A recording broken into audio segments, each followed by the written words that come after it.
Good morning, friends. Today we will start to discuss the point attitudes about risk and uncertainty. Friends, actually, whenever you have to make any kind of decision or whenever you have to resolve a particular thing, at that time there is a kind of dilemma created in the mind whether this decision is going to be benefited for the going to be proved benefited for the institute or not, or sometimes there may be a kind of loss, or there may be some kind of uh, downfall of the uh, strategy. What could happen in the future, nobody imagine that, nobody predict that, and that is why there is a kind of dilemma in the mind of the decision maker, and there is always a kind of risk prevailing in the mind of the manager, and that is why here you will find that there is a kind of uncertainty. आणि मित्रांनो, एक लक्षात घेतलं पाहिजे की कोणताही माणूस निर्णय घेत असताना तो काही परफेक्ट नसतो किंवा त्याला भविष्यात काय होणार आहे या निर्णयाचा परिणाम याचीही कल्पना नसते, आणि त्यामुळे निश्चितपणाची भावना त्या ठिकाणी असत नाही, अनसर्टन्टी त्या ठिकाणी येते. आणि ही जी अनिश्चितता आहे, अनसर्टन्टी आहे, ही माणसं वेगवेगळ्या गोष्टींवरती विचार करायला भाग पाडते. These attitudes are developed in a person partly due to certain personal characteristics and partly due to organizational characteristics. If the organizational policy is such that it penalizes losses more than it rewards gains, then the decision maker would tend to avoid the alternatives that have some chances of failure. Thus, a manager may avoid a potentially good opportunity if there is a slight chance of loss. The personal characteristics of the decision maker regarding his attitudes towards risk taking affect the success of the decision. The risk taking attitude is influenced by the following variables. It means that there are certain elements which affect the risk taking attitude of the manager. म्हणजेच मॅनेजरच्या decision making पॉवरवरती जे risk taking attitudes आहेत, factors आहेत, ते कोणते आहेत ते आपल्याला लक्षात घेणं गरजेचं आहे. Number 1, intelligence of the decision maker. आता यामध्ये तो जो वैयक्तिक मॅनेजर आहे किंवा तो वैयक्तिक जो डिसिजन घेणारी व्यक्ती आहे, ती व्यक्ती किती बुद्धिमान आहे किंवा किती हुशार आहे हे या ठिकाणी मॅटर करतं. Higher intelligence generally results in highly conservative attitudes and highly conservative decision makers take low risk. लक्षात घ्या, जे जुन्या पद्धतीने विचार करतात किंवा नवीन गोष्टीची रिस्क घेण्याची ज्यांची तयारी नाही, ते अतिशय कमी प्रॉफिट मिळवतात किंवा अतिशय कमी फायदा त्या ठिकाणी प्राप्त करतात. परंतु ज्याची जास्त रिस्क घेण्याची तयारी आहे त्याला जास्त प्रॉफिट मिळण्याचा चान्ससुद्धा त्या ठिकाणी आहे. आणि त्यामुळं आपल्याला एक चांगलं उदाहरण देता येऊ शकेल शेअर मार्केटशी रिलेटेड, की शेअर मार्केट हे व्होलॅटाईल असतं किंवा कधी खाली पडेल कधी वर जाईल हे काही निश्चितपणानं कुणालाच प्रेडिक्ट करता येत नाही. परंतु एखाद्या माणसानं थोडासा मार्केटचा स्टडी केला किंवा मार्केटमध्ये सध्या मुवमेंट कशा पद्धतीची आहे हे लक्षात घेतलं आणि स्वतःहून थोड्या फार प्रमाणात रिस्क घेतली तर निश्चितपणाने एक चांगल्या पद्धतीचा प्रॉफिट ते बुक करू शकतात किंवा चांगल्या पद्धतीचा प्रॉफिट ते मिळवू शकतात. म्हणजेच सांगायचं तात्पर्य काय की काही सर्वसामान्य माणसं असतात ती अगदी 10 पॉईंट मिळाले तरी त्या ठिकाणी समाधान मानणारे असतात, आणि काही अशा व्यक्ती आहेत की ज्यांचा मार्केटचा अभ्यास आहे आणि रिस्क घ्यायची तयारी आहे.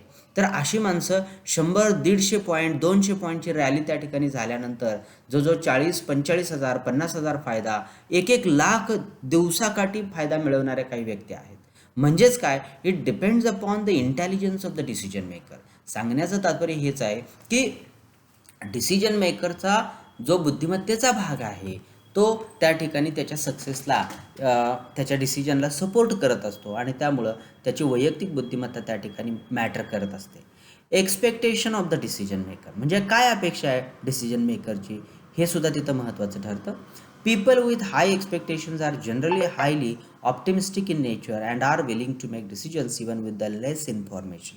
मी मागेही या संदर्भात बोललो होतो की डिसिजन मेकरला जर चांगल्या पद्धतीचा आशावाद असेल, तो ऑप्टिमिस्टिक असेल, इन्स्टिट्यूटच्या दृष्टिकोनातून तो आशावाद विचारात घेऊन, कामगारांच्या दृष्टिकोनातून, प्रोडक्टच्या दृष्टिकोनातून तो जर आशावादी असेल तर निश्चितपणानं तो चांगल्या पद्धतीचा डिसिजन ऑर्गनायझेशनच्या बाबतीत घेऊ शकतो. The decision makers with low expectations of the success will require more and more information to decide upon a course of action. आणि पुढची जी भविष्यातली ॲक्शन आहे त्याच्या संदर्भानं जर विचार करायचा झाला तर त्यासाठी अधिकाधिक माहिती डिसिजन मेकरला प्रोव्हाइड करणं आणि त्याने त्या माहितीचा वापर करून योग्य डिसिजन घेणं हे तितकंच महत्त्वाचं ठरतं. Time constraints. As the complexity of the personal habits of the decision maker and the complexity of the decision variables increase, so does the time required to make a rational decision. It must be remembered that time constraint means if you have less information, you cannot make exact or correct decision on the smaller information. If you have lot of information, it again creates ambiguity. जर तुमच्याकडे कमी माहिती असेल तर तुम्ही correct decision घेऊ शकत नाही.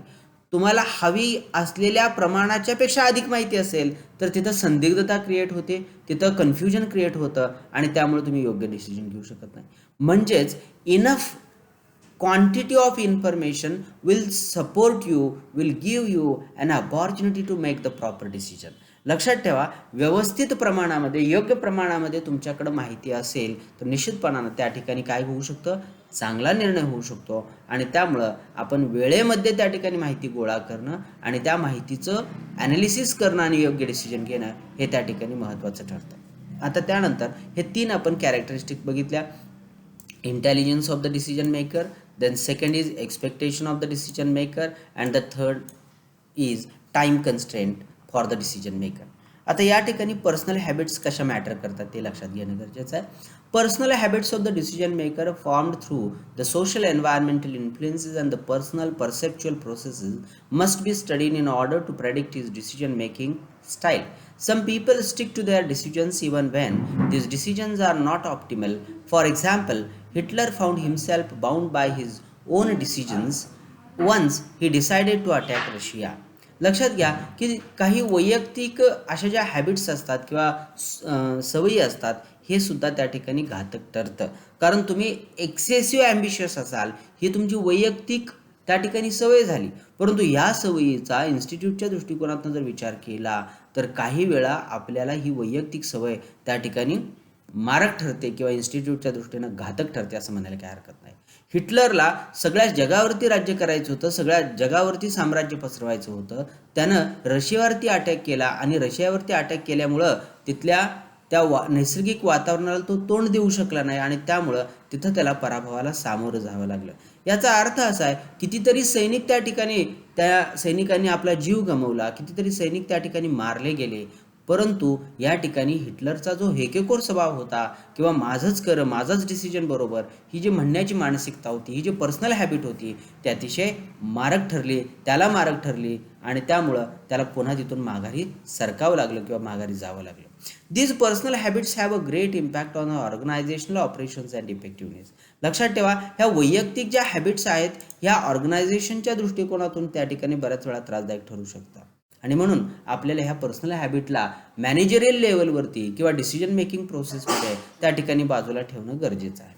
सोशल अँड कल्चरल इन्फ्लुएन्सेस, आपण मागेही याचा थोडासा विचार पाठीमागे केला होता की काय नेमके सामाजिक आणि सांस्कृतिक त्या ठिकाणी प्रभाव काय असू शकतात याचाही त्या ठिकाणी विचार केलेला होता. आणि त्यानंतर स्टेप्स इन डिसिजन मेकिंग ह्या मुद्द्याकडे आपण वळूया. यामध्ये पहिला टप्पा आहे perception and the diagnosis of the problem. लक्षात ठेवा की नंबर 1 स्टेप आहे एखाद्या प्रॉब्लेमचं जे परसेप्शन आहे, आकलन आहे, समजून घेणं आहे, हे पहिल्यांदा महत्त्वाचं आहे. त्यानंतर diagnosis of the problem. See, whenever you visit to the doctor asks you what are the symptoms, what are the problems you are facing, and you just tell him the symptoms, and after listening those symptoms he checks you physically and then he gives the prescription or medicine to you and you get the result after 1 or 2 days or 3 days. It means that the doctor first of all understands the problem, he perceives your problem. तो तुमचा problem जो आहे त्याचं perception करतो, त्याचं आकलन करतो आणि मग त्याच्या योग्य पद्धतीनं डायग्नॉसिसवर आधारित तो गोळ्या देतो.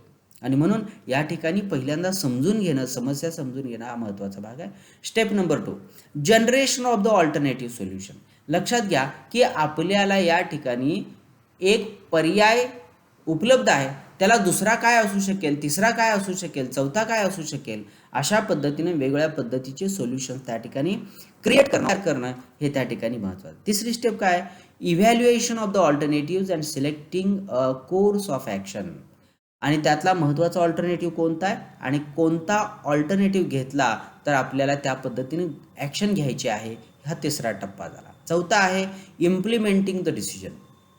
घेतलेला निर्णय योग्य पद्धतीने एक्झिक्यूट करणं किंवा अंमलबजावणी करणं, हा चौथा टप्पा आला. आणि शेवटचा टप्पा मॉनिटरिंग अँड फीडबॅक, म्हणजे घेतलेल्या डिसिजनला मॉनिटर करणं, चालू ठेवणं, रन करणं आणि त्या ठिकाणी शेवटचं फीडबॅक घेणं की घेतलेला डिसिजन त्या ठिकाणी लोकांना उपयोगाचा आहे किंवा नाही. So these are the 5 important steps we have to, or decision maker have to take into consideration.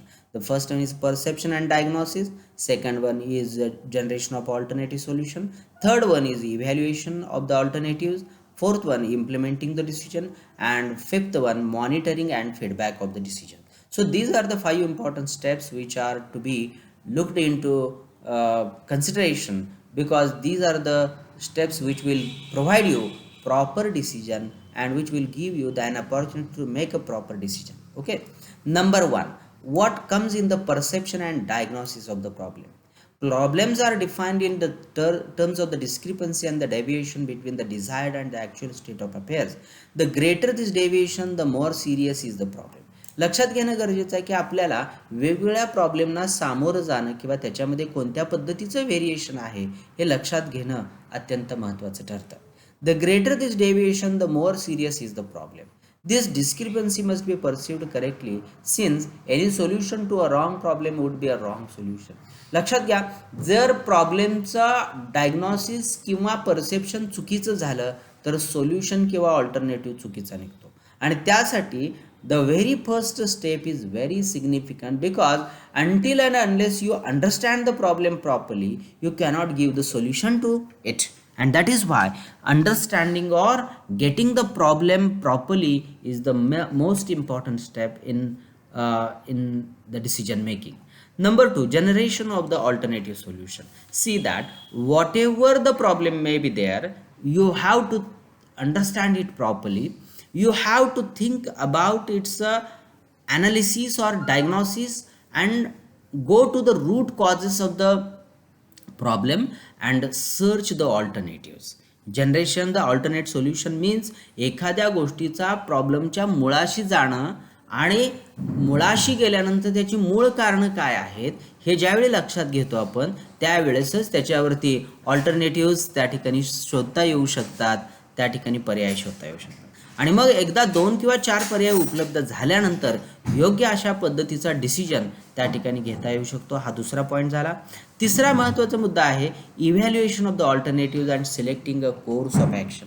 लक्षात ठेवा, जे पर्याय आहेत त्या पर्यायांचं मूल्यमापन केलं पाहिजे. त्या पर्यायांमध्ये योग्य कोणता आहे, उत्तराच्या बरोबर कोणता जाऊ शकतो किंवा लॉजिकली कोणता परफेक्ट बसू शकतो, याचं त्या ठिकाणी विचार करणं गरजेचं आहे. चौथा मुद्दा आहे इम्प्लिमेंटेशन ऑफ द डिसिजन. लक्षात ठेवा, कोणताही डिसिजन घेतला तर तो प्रॉपरली एक्झिक्यूट झाला पाहिजे, व्यवस्थित पद्धतीने इम्प्लिमेंट झाला पाहिजे, तर आणि तरच त्याचा त्या ठिकाणी ऑर्गनायझेशनला फायदा होऊ शकतो. मॉनिटरिंग द फीडबॅक, घेतलेल्या डिसिजनवरती फीडबॅक घेणं गरजेचं आहे किंवा तो डिसिजन कसा लोकांसाठी आणि ऑर्गनायझेशनसाठी फायद्याचा आहे हे माहीत करून डिसिजन मेकरनं माहीत करून घेणं गरजेचं आहे. Feedback provides the means of determining the effectiveness of the implemented decision. If possible, a mechanism should be built into process which would give periodic reports on the success of the implementation. In addition, the mechanism should also serve as an instrument of the preventive maintenance. लक्षात ठेवा, काही वेळा negative feedback जरी आला तरी त्याच्यामुळं viable न होता, त्याच्यामुळे डिस्टर्ब न होता, त्याच्यातून प्रिव्हेंटिव्ह मेंटेनन्स कसा करता येऊ शकेल याच्यावर विचार केला गेला पाहिजे. आणि तो जर विचार झाला तर निश्चितपणानं त्या ठिकाणी चांगल्या पद्धतीचा डिसिजनमध्ये एखादं मॉडिफिकेशन करता येऊ शकतं आणि लोकांना उपकारक किंवा उपयोगाचं त्या ठिकाणी होऊ शकतं. लक्षात घ्या, monitoring the decision is necessary and useful irrespective of whether the feedback is positive or negative. Positive feedback reaffirms the correctness of the decision and the process. लक्षात ठेवा, पॉझिटिव्ह फीडबॅक हा डिसिजन मेकरला कॉन्फिडन्स देऊन जातो आणि एवढंच नव्हे तर तो पुढचे डिसिजन चांगल्या पद्धतीने घेण्यासाठी त्याला ते उपयोगी पडू शकतं. म्हणजेच त्याच्या डिसिजन मेकिंगमधला जो एक्सपिरियन्स आहे तो त्या ठिकाणी एन्हान्स होतो आणि तो अधिकाधिक प्रगल्भ होत जातो, अधिकाधिक मॅच्युअर होत जातो आणि त्या मॅच्युअर झालेल्या एक्सपिरियन्समुळं त्या ठिकाणी भविष्यात तो चांगला परफॉर्मन्स करू शकतो आणि ऑर्गनायझेशनला अतिशय वेगानं चांगल्या स्टेजला, चांगल्या प्लॅटफॉर्मला तो नेऊ शकतो. Negative feedback indicates either that the implementation requires more time, resources, efforts, or planning than originally thought, or that the decision was a poor one and needs to be re-examined. लक्षात ठेवा, निगेटिव्ह फीडबॅक काय करतो आपल्याला. Negative feedback हा कधीही negatively न घेता त्यामध्ये वेळ आपण अधिक द्यायला पाहिजे होता हे लक्षात घेणं गरजेचं आहे. आपण अधिकाधिक रिसोर्सेसचा वापर करायला पाहिजे होता हे लक्षात घेणं गरजेचं आहे. म्हणजे आपण डिसिजन घेत असताना माहिती आपण कमी प्रमाणात घेतली आहे त्यामुळे आपला डिसिजन चुकला असं समजायला काय हरकत नाही. अधिक प्रयत्न, एफर्ट्स घेणं गरजेचं आहे हे त्या ठिकाणी लक्षात घेणं गरजेचं आहे. प्लॅनिंग करणं गरजेचं आहे. म्हणजे नियोजन केलं तर आपला डिसिजन कदाचित बरोबर आला असता असा विचार करायला काय हरकत नाही. त्यामुळं एखादा डिसिजन घेत असताना ह्या 5 गोष्टी मॅटर करतात किंवा महत्त्वाच्या ठरतात. त्या कोणत्या गोष्टी आहेत आपण पुन्हा एकदा त्याच्याकडे बघूया. Perception and diagnosis of the problem म्हणजे समस्येचं आकलन करून घेणं. त्यानंतर generation of the alternative solution वेगवेगळे पर्याय शोधणं. Evaluation of the alternatives and selecting a course of action पर्यायांपैकी एकाची निवड करणं आणि त्याच्यावरती ॲक्शन घेणं किंवा त्याचं अंमलबजावणी करणं. त्यानंतर इम्प्लिमेंटेशन ऑफ द डिसिजन म्हणजे काय, एखादा निर्णय हा त्या ठिकाणी इम्प्लिमेंट कसा करायचा ह्याच्यावर विचार करणं. आणि सगळ्यात शेवटची स्टेप आहे मॉनिटरिंग द फीडबॅक म्हणजे फीडबॅक त्या ठिकाणी मॉनिटर करायचा किंवा त्या फीडबॅकवरती कंट्रोल ठेवायचं आणि त्यातून पॉझिटिव्ह कोणत्या गोष्टी आहेत त्या गोष्टी त्या ठिकाणी लक्षात घेतल्या पाहिजे. आता या ठिकाणी आपल्याला हे जे युनिट आहे या युनिटचा आपण शेवटच्या टप्प्यावर येतोय आणि इथं इथिकल डिलेमाज इन ऑर्गनायझेशन निर्णय घेत असताना कोणकोणत्या पद्धतीचे डिलेमा क्रिएट होतात किंवा तयार होतात हे या ठिकाणी आपण आज बघणार आहोत. पण तत्पूर्वी मला असं वाटतं की आत्तापर्यंत जो भाग आपण बघितलेला आहे तो it is more than sufficient for this lecture. So today will stop here discussing this particular point. In the next lecture we'll start with ethical dilemmas in organization. These words I conclude your today's session. Thank you.